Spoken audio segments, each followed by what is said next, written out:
The room was quiet, but inside Lucas's head there was a crowd. Every thought shouted louder than the one before: bills to pay, unanswered emails, things he had said and regretted, things he hadn't said and kept replaying. He tried to focus on his work, but it was like trying to hear a soft melody in the middle of a stadium full of noise.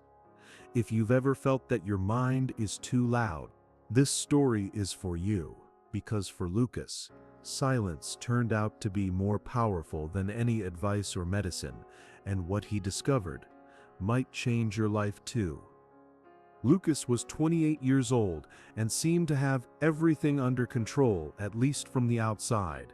He had a good job, lived alone, had friends and a few hobbies. But no one saw what happened when he closed his apartment door at night. That's when the noise began. His mind ran from memory to memory, from worry to worry. The past brought regrets. The future brought fear, and the present simply disappeared. He woke up tired, spent the day distracted, and went to bed even more exhausted. Life felt like a movie playing too fast, and he didn't know how to pause it.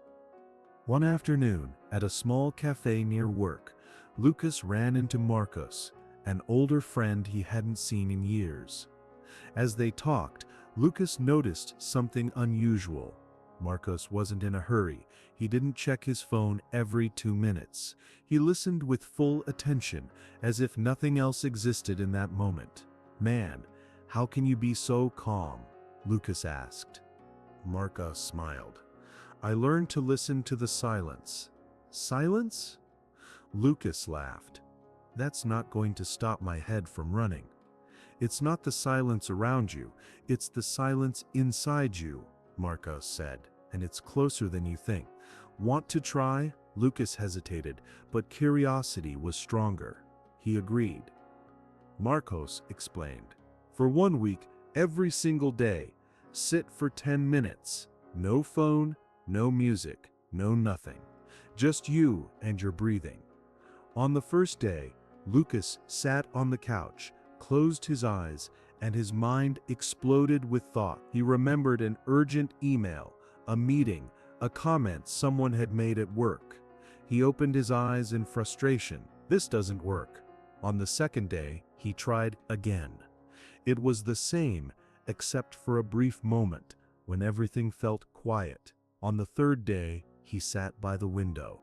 He noticed something he'd never heard before: the soft sound of leaves moving in the wind. On the fourth day, he realized that even with noise outside, he could choose not to cling to it. Little by little, the practice stopped feeling like an effort and started to feel like a refuge.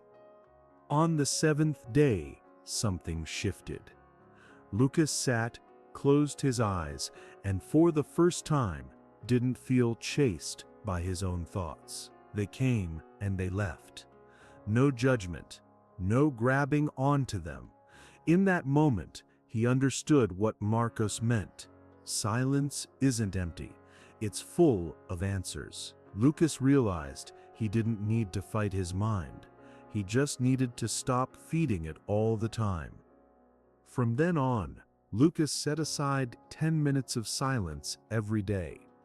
At first, it felt small, but within weeks, he noticed he was sleeping better, starting his days calmer, and even difficult conversations at work felt easier to handle. He began to listen more, react less, and give himself space to think before acting.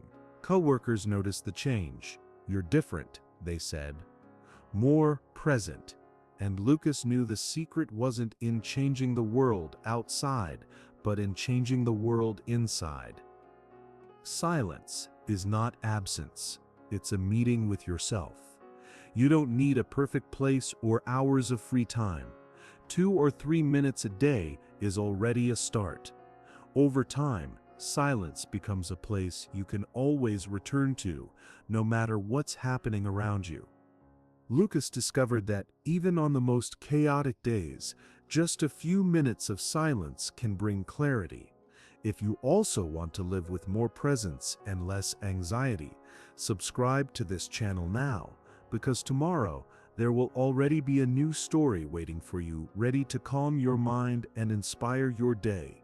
And when the next video arrives, it might be the one that gives you the next step to transform your life.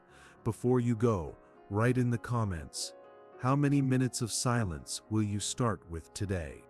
And remember, your mind doesn't calm down when it gets more information. It calms down when it's given permission to stop.